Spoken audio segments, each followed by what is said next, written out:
हर साल अक्टूबर का महीना ज़हनी बीमारियों के माह के तौर पर मनाया जाता है, जहां लोगों को एक बार फिर याद दिलाया जाता है कि आपके इर्द गिर्द ऐसे अफराद भी मौजूद हैं जो ज़हनी बीमारी का शिकार हैं और जिन्हें आपके मुकाबले में कुछ काम करने में वक्त लगता है। क्योंकि ऐसा नहीं है कि वो कुछ करना नहीं चाहते, मगर डॉक्टरों के मुताबिक वो ऐसा इसलिए नहीं कर पाते क्योंकि उनका जहन माऊफ हो जाता है, ख्यालात बेरब्त रहते हैं और आसपास लोग होते हुए भी बात करने का दिल नहीं करता। इस साल आलमी इदारा सेहत यानी WHO ने न सिर्फ जहनी अमराज में मज़ीद सरमाया और वक्त लगाने पर जोर दिया है, बल्कि ऐसे हालात को भी रोकने का कहा है जिनसे जहनी अमराज में इजाफा होता है। मैंने इससे पहले कराची में हेल्थ रिपोर्टर के तौर पर काम करते हुए अक्टूबर के माह में जहनी अमराज पर रिपोर्ट्स बनाई हैं, लेकिन ये तमाम तर कहानियाँ दूसरे लोगों की होती थीं और वो ही बता रहे होते थे, जबकि मैं खुद अपनी ज़िंदगी में मौजूद एक ऐसी हस्ती के बारे में बात करते हुए कतरा रही थी जो खुद जहनी मसाइल से दो चार हैं।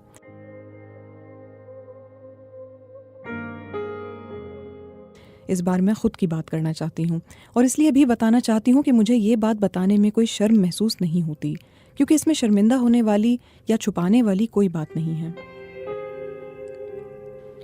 मैंने अपना बचपन और फिर बड़े होने तक के तमाम तर साल अपनी अम्मी को समझने और उनका ख्याल करने में गुजारे हैं। मैं उनका नाम लिए बगैर उनको अम्मी ही कहूँगी, क्योंकि मेरा उनसे इजाज़त लेना उनको याद नहीं रहेगा और ना ही उनको वक्त या दिन याद रहते हैं। अम्मी के शनाख्ती कार्ड के मुताबिक उनकी पैदाइश जनवरी 1965 में हुई है, लेकिन तारीख़ पैदाइश उनको सही तरह याद नहीं है। इसलिए हम घर में अक्सर जनवरी में 2 बार यानी यकम और 16 जनवरी को उनकी सालगिरह मनाते हैं। इनमें एक तारीख वो है जो हम घर वालों को याद है और दूसरी वो जो वो कभी कभार बात करते हुए हमें बताती हैं।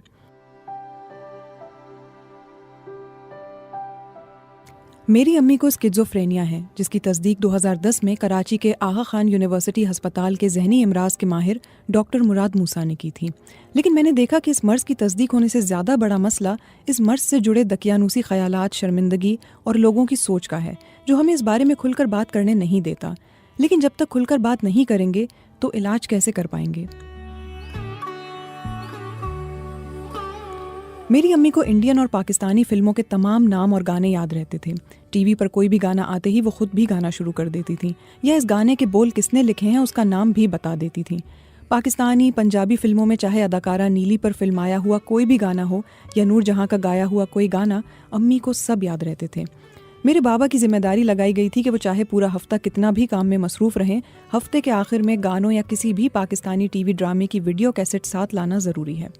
हर हफ्ते ऐसा करते करते हमारे कराची के क्लिफ्टन वाले फ्लैट में वीडियो कैसेट का एक अंबार जमा हो गया था, जिस पर हम दोनों बहन भाई अक्सर मजाक में बाबा को सदर के रेनबो सेंटर में एक दुकान किराए पर लेने का मशवरा देते रहते थे। ख़ानदान में किसी की भी शादी में अम्मी को ख़ास तौर से बुलाया जाता था, क्योंकि एक तो उन्हें गाने याद होते थे और दूसरा उनके किस्से कहानियाँ सुनाने के अंदाज से सब खुश होते थे।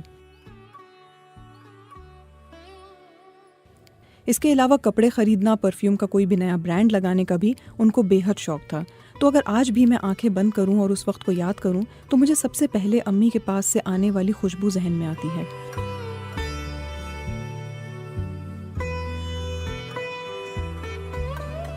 उन्नीस सौ 1980 के आखिर और 1990 की दहाई के शुरू के कुछ साल मैंने नानी और अम्मी के घर में गुजारे। इस दौरान मैं नानी के घर से स्कूल जाती थी और फिर हफ्ते के आखिर में छुट्टी के 2 दिन अपने घर में गुजारती थी। इस दौरान मैंने अम्मी के रवैये में कोई ख़ास फ़र्क नहीं देखा। फ़र्क तब जाहिर होना शुरू हुआ जब मैं 1992 में मुकम्मल तौर पर अपने घर आ गई। मैं तब 8 साल की थी। एक रोज़ मैंने अम्मी को बाथरूम में खुद से बातें करते हुए देखा और सोचा कि सामने जो भी खड़ा है इसकी आवाज़ क्यों नहीं आ रही। दरवाज़ा पूरा खोलने पर पता चला कि वो अकेली खड़ी थी। इसी तरह 1-2 नहीं बल्कि कई मरतबा घर के मुख्तलिफ जगहों पर ऐसा होते हुए देखा। कभी वो खुद से बात करते करते गुस्से में आ जाती थी और कभी हंसती थी। मैं इस दौरान कोशिश करती थी कि अम्मी की गोद में चढ़कर उनका चेहरा अपनी तरफ करूं, ताकि वो जहां भी देख रही हैं वहां न देखें बल्कि मुझे देखें, और जो भी उन्हें गुस्सा दिला रहा है वो इसके बारे में भूल जाएं। जब इससे भी काम नहीं चलता था तो मैं उन्हें आवाज़ देती थी ताकि उनका ध्यान हट जाए। कभी उनका ध्यान जहाँ भी होता था वो टूट जाता था और वो मेरी तरफ देखती थी, लेकिन कभी गुस्से से वहाँ से चली जाती थी। इस वक्त तक इस बारे में सिर्फ मुझे ही पता था। 1999 के आखिर तक बात खासी बिगड़ गई। अब मैंने देखना शुरू किया कि अम्मी के कपड़ों पर अगर निशान है तो वो उसे साफ नहीं कर रही। अगर एक रोज़ नहा लिया है तो दूसरे दिन नहाने के लिए उन्हें याद कराना पड़ता था। बाल बनाना भूल जाया करती थी। अगर रात में उनकी गलती से नींद से आंख खुल जाए तो वो सारी रात जाग कर गुजार देती थी। एक रोज़ मैं देर रात एक ज़ोरदार आवाज़ से उठी। बाहर आने पर पता चला कि अम्मी हाथ में डंडा उठाए पर्दों को झाड़ रही हैं। उनका कहना था कि कोई बाहर से मिट्टी फेंक रहा है। उनको मैंने और मेरे छोटे भाई ने बड़ी मुश्किल से समझाया कि ऐसा नहीं है। हमने घर में दवाइयाँ रखना छोड़ दी, ख़ास तौर से खांसी की दवा। एक रोज़ स्कूल से आने के बाद उन्होंने मुझसे खांसी की दवा फेंकने पर बहुत झगड़ा किया। उन्होंने कहा मेरा दिमाग फट रहा है, लेकिन मैं उन्हें दवा इसलिए नहीं दे सकती थी क्योंकि ओवरडोज हो सकता था। अब इस डर से घर के एक फ़र्द की जिम्मेदारी लगाई गई थी कि फ्रिज में से दवाइयाँ निकाल ली जाएं और सिर्फ ज़रूरत की एक दवा रखी जाए।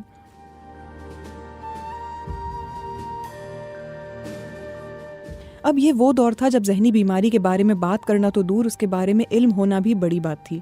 और ये समझने के बाद कि कोई जहनी मर्ज में मुब्तला है, उसका इलाज कराना उससे भी बड़ी बात होने के साथ साथ एक मसला भी था।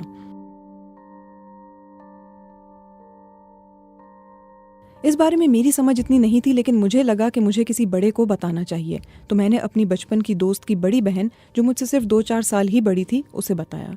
मुझे लगा कि अगर मैं उसे बता सकती हूँ तो किसी से भी बात कर सकती हूँ। उसने ढूंढकर कंप्यूटर से एक लंबा चौड़ा नाम बताया जो मुझे समझ नहीं आया। तो हमने तय किया कि नाम को रहने देते हैं और बाबा से बात करते हुए मैं कहूँगी कि एक मसला है। मेरे बाबा सिविल इंजीनियर हैं, जिसकी वजह से वो ज़्यादातर काम की गर्ज से शहर से बाहर रहते थे। तो जब वो हफ्ते के आखिर में घर आए तब मैंने उन्हें बताया। उन्होंने मुझे फ़ौरन कहा कि क्या आप ये कह रही हैं कि आपकी अम्मी पागल हैं? मैंने उन्हें समझाने की कोशिश की कि इसका एक बड़ा नाम भी है जो मेरी दोस्त को पता है। नतीजा ये निकला कि मुझे और दोस्त दोनों को डांट पड़ी। इस दौरान अम्मी ने अपने तमाम रिश्तेदारों से बात करना छोड़ दी थी। कहा कि ये सब मेरे खिलाफ हैं। उनकी बताई हुई बातों में रब्त ख़त्म हो गया था। माजी की किसी बात को आज रोनुमा होने वाले किसी वाक़ये से जोड़ देती थी। मैंने इस दौरान अपनी नानी से बात की। उनको ये सब बताते हुए मुझे रोना आ गया।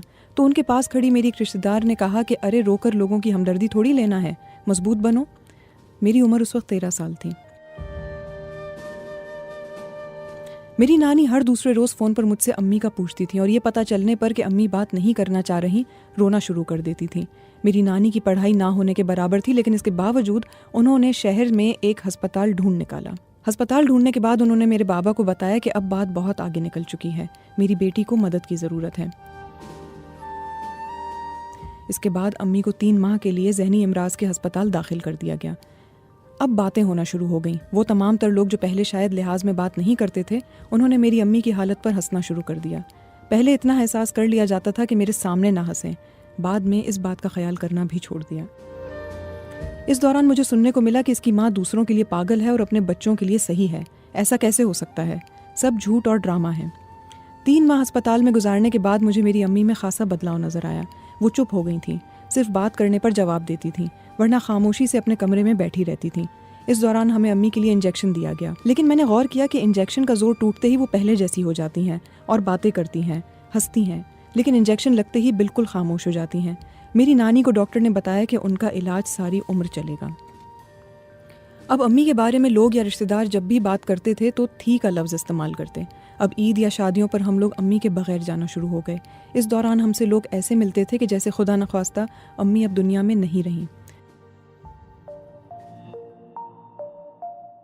सहाफ़त में अपने करियर की शुरुआत करते ही मैंने पहला इरादा एक अच्छे जहनी इमराज के डॉक्टर को ढूंढने का किया और इत्तेफाक से मुझे पहली बीट भी हेल्थ रिपोर्टर की ही मिली। एक दिन आहा खान अस्पताल में सेमिनार के दौरान डॉक्टर मुराद मूसा से मिलने और उनका लेक्चर सुनने का इत्तेफाक हुआ। उन्होंने अपने लेक्चर के दौरान जहनी अमराज के मरीजों को दूर रखने, छुपाने या झिड़कने के बजाय उनसे बात करने का कहा। मैंने इस लेक्चर के फ़ौरन बाद उनसे मिलने का वक्त तय किया।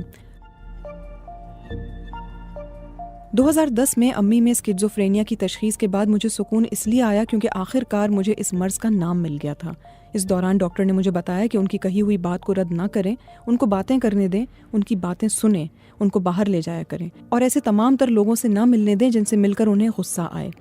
आलमी इदारा सेहत और लैंसेट जरीदे की 2017 में होने वाली तहकीक के मुताबिक इस वक्त दुनिया में सिर्फ स्किज़ोफ्रेनिया से 2 करोड़ अफराद मुतासिर हैं, जबकि दूसरी जानिब माहिरीन का ख्याल है कि जितनी बातचीत इन मसाइल पर होनी चाहिए इतनी नहीं होती।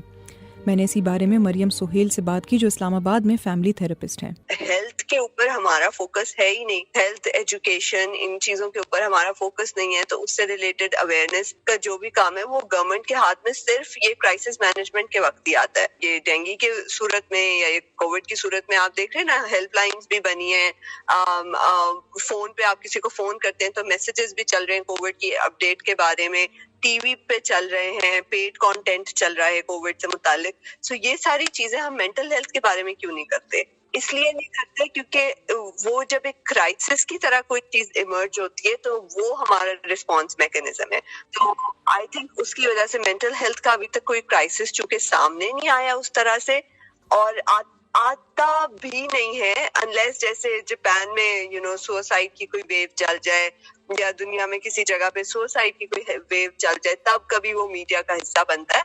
बट यूजुअली मैंने तो बहुत कम देखा है कि दुनिया में कहीं भी एक्चुअली कि मेंटल हेल्थ के ऊपर बात करने का एक छोटा सेगमेंट होता है। ठीक है, वो ये कि मेंटल हेल्थ को जो जगह मिलती है ना, फॉर एग्जाम्पल एक टीवी शो पे या न्यूज में एक 5 मिनट्स का corner of an expert opinion, and I think it is a lot, it can offer a lot more than just expert opinion.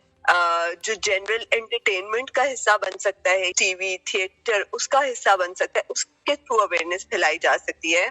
उसको एक उस सेगमेंट में से निकल के बाहर आने की जरूरत है मेंटल हेल्थ को। अब आपको हैशटैग भी दिखेंगे ट्विटर वगैरह पे भी और बाकी फेसबुक पर भी लोग पोस्ट लगाएंगे कि अगर आपको मुझसे बात करनी हो बेशक कर लें, लेकिन ये आई थिंक बहुत से लोग नहीं एहसास कर पाते कि जो डिप्रेशन में है या जिसके साथ कोई मसला है वो कभी भी रीच आउट नहीं करते। एब्सोल्युटली। तो फिर ये जो मूवमेंट है फिर ये एक तरह से बहुत सरफेस पे लगती है, ऐसा आपको फील होता है? जी जी जी बिल्कुल बिल्कुल, क्योंकि वो चलो ये है at least the word depression is used right online, so people are hearing about it कि ये भी कोई चीज है, उसको रिकग्नाइज कर रहे हैं, क्योंकि आधी कौम तो इसको रिकग्नाइज ही नहीं करती कि कोई मसला है। लेकिन it is not enough, you know कि आपके इर्द गिर्द कौन से ऐसे लोग हैं जिनको जो आपको लग रहा होता है स्ट्रगल कर रहे हैं, जो चेंज हो रहे हैं, जो कि अपने शेल में अंदर जाते जा रहे हैं, जो कि बात नहीं कर पा रहे, जो आपको ट्रबल लग रहे हैं, आप उनको रीच आउट करें। आप प्रोफेशनल हेल्प क्या आप तो मतलब अपने बीवी बच्चों को ये नहीं बता सकते कि this is what I am going through. Definitely इसलिए हमने राइज देखा है पिछले 6 महीनों में। आई मीन पर्सनली मैंने राइज देखा है, जो रिक्वेस्ट मुझे आ रही है उसमें। तो आप उनको एक तो प्रोफेशनल हेल्प ऑफर कर सकते हैं कि दीजर उनके लिए रिसोर्सेज ढूंढे कि थेरेपी है ऑनलाइन, वो है क्या कहते हैं हेल्पलाइंस हैं, और थेरेपी भी अब तो ऑनलाइन बहुत ज्यादा हो रही है। उसके अलावा just sit down and help them talk about it. इंसान जो सफर कर रहा होता है वो ये प्रेशर बहुत ज्यादा फील करता है कि अगर कोई उसकी मदद करने की कोशिश कर रहा है तो उसमें साथ ही प्रेशर होता है कि अब तुम ठीक हो भी जाओ। इसी सिलसिले में मरियम सुहेल ने counseling.pk के नाम से साइकोलॉजिस्ट और साइकोथेरेपिस्ट की फहरिस्त के बारे में भी बताया, जहां मुल्क भर में मौजूद माहिर ज़हनी इमराज और डॉक्टरों की फ़ीस भी उनकी तस्वीर और फ़ोन नंबर समेत मौजूद हैं, क्योंकि अब भी ऐसे बहुत से लोग मौजूद हैं जो थेरेपी की फ़ीस देखने के बाद थेरेपी में नहीं जाना चाहते। मेरी अम्मी की आज भी वही हालत है जो अब से 25 साल पहले थी, लेकिन इस दौरान मैं ये भी नहीं चाहती थी कि मैं उन्हें छुपाऊं या उनसे दूर भागूं। मैंने कई साल तक इस बारे में इस डर से भी बात नहीं की कि अम्मी का मजाक उड़ेगा। लेकिन आज के दौर में अगर कोई ज़हनी इमराज को ना समझे और ना समझने की कोशिश करे तो ये तो खुद अपना मजाक उड़ाने वाली बात लगती है।